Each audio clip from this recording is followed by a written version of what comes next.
abantu babona imibereho yabarenze babona ubuzima bwabarushije imbaraga bebwiriza bamwe Nyakariro abandi Nyabyondo abandi batangiye ngo no kujya numva cinzanye hano no gutanga message y'umwaka 2025 2025 hazaba mwiza karabaye ikura menye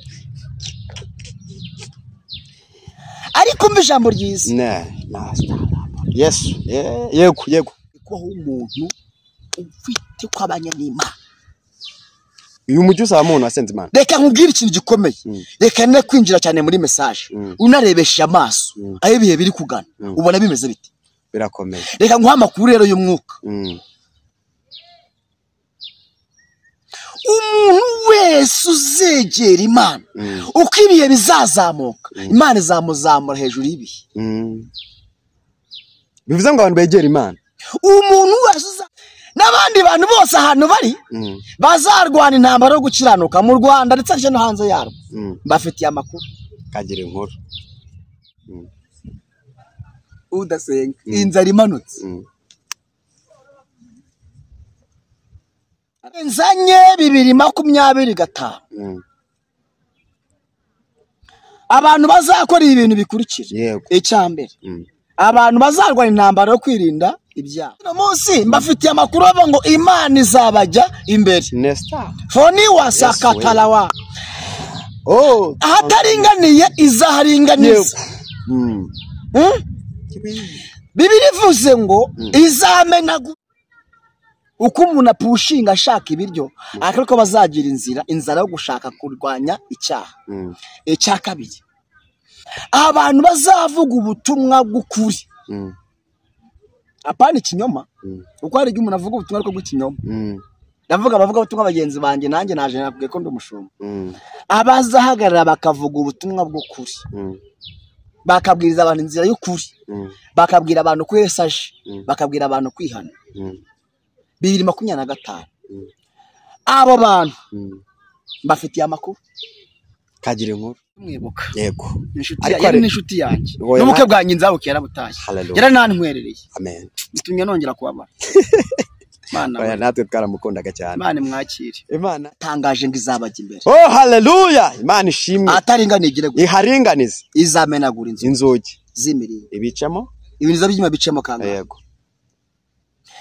nakubwiye ko ntari butinde kwino mikoro se message zizitanze hari ikintu ushaka nta kindi akira message ari hano n'ahandi bazanyuma ko iyi nzara izaba ni kwisi hose naga ari kwisi hose ni mu Rwanda ni Abanyarwanda inzara igiye kubarya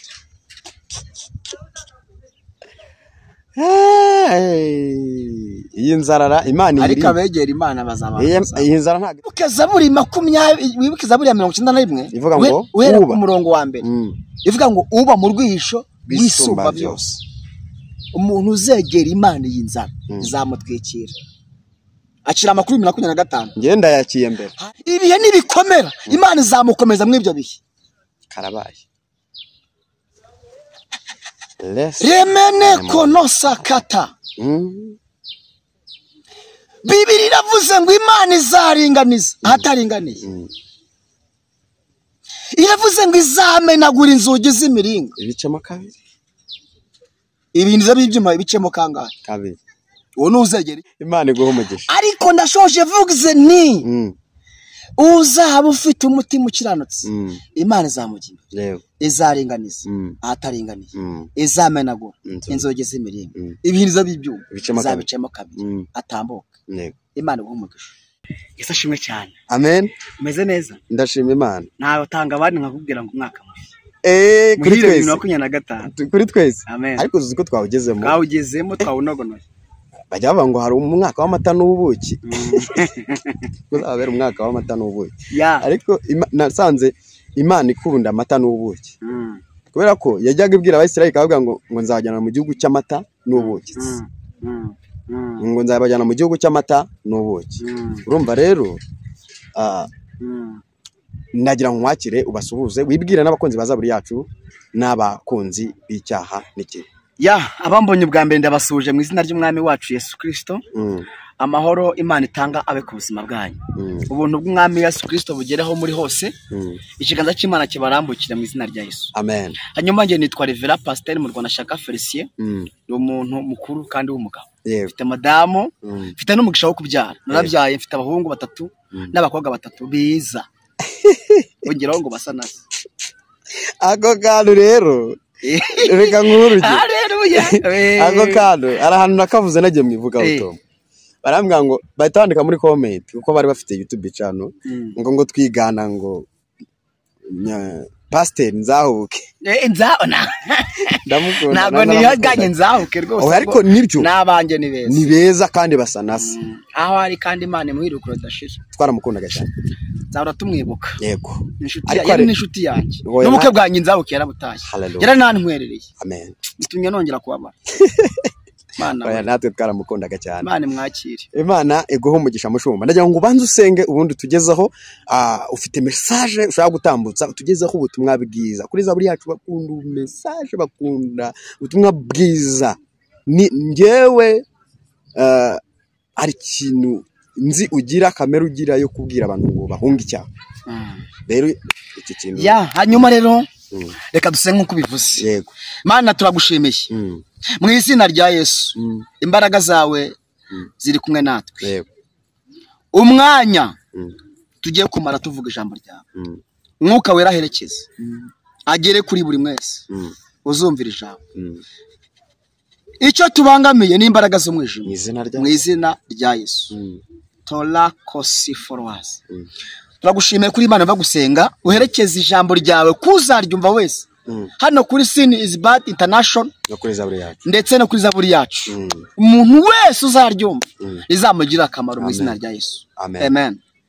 Mushumba turagushimiye muri no minsi ivuga butumwa riri kugorana kuri bamwe kubera ko hari mu ijambo abantu hanze abakoresha ngo irirondo ryivanze n'ibisambo. Urumva ikibazo nyibaza umuntu wese nakiriye ngo ryivanze n'ibisambo. Baravuga ngo irirondo ryivanze n'ibisambo ngo kuko ngo hari abapasteri badushinza ngo kugira inda nini ngo abakozi b'Imana. Ariko ni gute umurimo w'Imana wavaho igitutsi kuko abantu benshi ngo batukishije umurimo w'Imana. Ntabwo mvuze ngo ni wowe ariko hari abo bagiye batukisha umurimo w'Imana. Agira ngo bivuge mu munota muke ubundi nkwakire utugezeho message. Ikintu mbona cyati abantu gutukisha izina ryo Uwiteka 45 abantu bavuga iby'amarangamutima yabo n'iby'amarangamutima y'abantu kubera situation z'ubuzima buri mu Rwanda n'ahandi z'ubukene. Iyo umuntu aje avuga ku marangamutima y'umuntu aravuga ati kabisi yaje ari mw'Imana. None ko n'ubukene buriho bukura amenyo. Abantu benshi barafite ubukene n'ibibazo bitandukanye. Wenda mbabare kubyumva kuvuga gutyo. Umuntu agakubira ku bukene ariho n'iki akavuga ibintu bitari byo akiba. Bigatuma izina ry'Imana ritukwa. Abantu bakagaragara ubutumwa bukagaragara nk'ubugiye y'inkomyi. Ariko hari 7,000 bibiri ivuga. Hallelujah. Hariho abantu bakivuga iby'Imana ibabwiye kandi batibye. Yego. Batabeshye badafite inyungu runaka. Yego. Imana rero izakora umurimo kuko Bibiliya avuga ngo ijambo ryayo rikurikirana ibihe n'ibihe. Uhereye kuva hano mu batiza kugeza ubu ubwami bw'Imana buratwarana. Yego. Kandi no mu gihe Yesu yari na muri 12 harimo Yuda. Cyane ntabwo. Rero abayuda ntibazabura bazagenda ariko ntabwo intumwa zindi zizazira. None rero ntabwo iki ngiki shaka kugitindaho. Cyo kinzanye. Oya. Sikinzanye. Kankwakire tudatinda mu magambo. Kankwakire. Ikintu numva kinzanye hano no gutanga message y'umwaka 2025. Yego. Ndifashisha Bibiliya umurongo ndawuvuga mu mutwe na Bibiliya ndayifite na isomera ko ndawuvuga mu mutwe. Yesaya 45 ku murongo wa 2. Yego.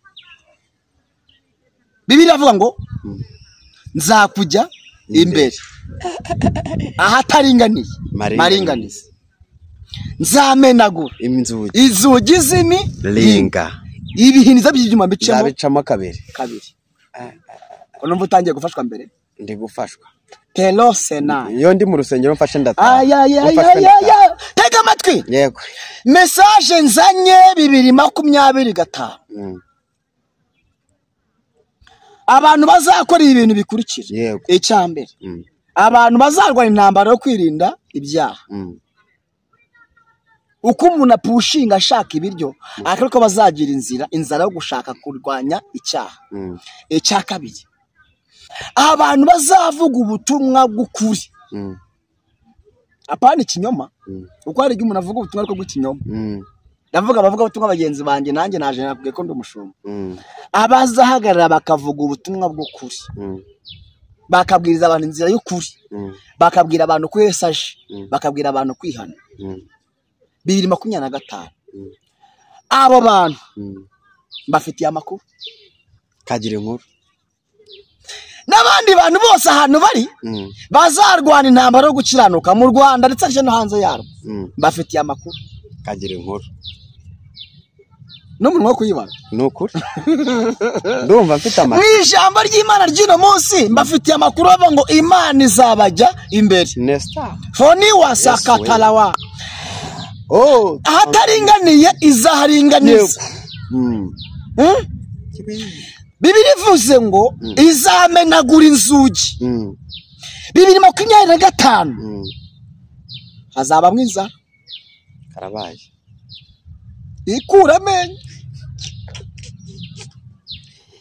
ariko mva ijambo ryiza Yesu yego ndakumva wibuke Zaburi 91 ivuga ngo uhera ku murongo wa mbere ivuga ngo uba mu rwisho bisumba byose umuntu uzegera Imana y'inzara izamutwikira akira amakuru 2025 ngenda yakiye mbere harimo inzara aya kabiri umujyi wa Kigali ndetse cyane i Kigali abantu benshi bazawuhunga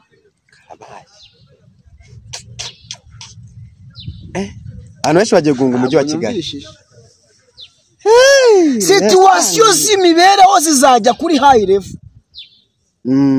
zizazamuka abantu babona imibereho yabarenze babona ubuzima bwabarushije imbaraga bebwiriza bamwe Nyakariro abandi Nyabyondo abandi batangiye ngo no kujya abandi bageze hano ziyo za ntuza zanciri mubahe na karibu abandi kubera situation uko hagiye kubaho umuntu ufite kwabanya n'Imana uyu mujyi usaba umuntu wasenze Imana reka nkubwire ikintu gikomeye reka ne kwinjira cyane muri message unarebesha amaso aho ibihe biri kugana ubona bimeze bite birakomeye reka nguha amakuru rero y'umwuka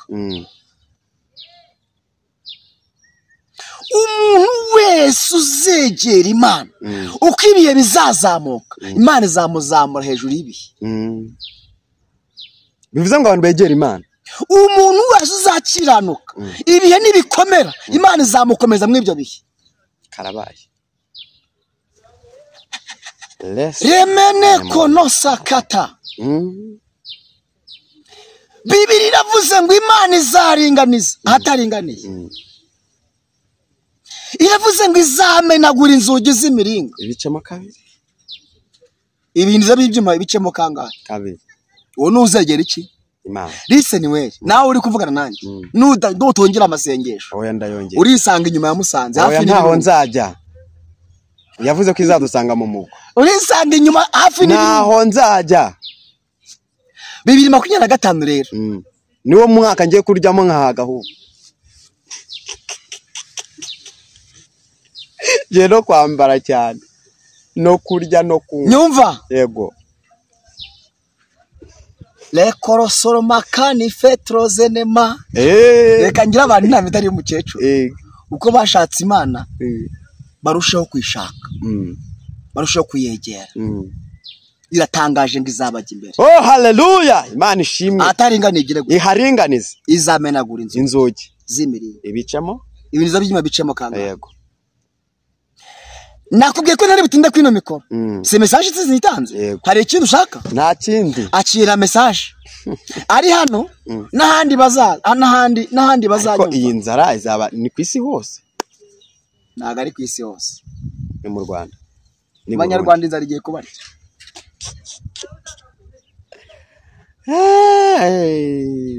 iyi nzara Imana iri ariko abegera Imana bazaba iyi nzara ntago izagera iwanjye kuko ndi mu bantu nanjye bari gushaka Imana cyane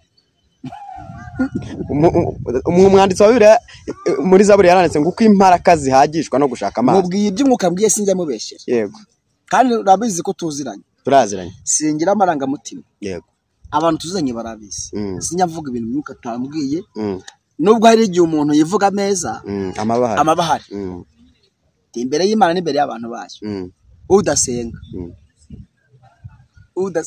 inzara imanutse arazinga ibirago mukanya aravuga ntabwo watitiye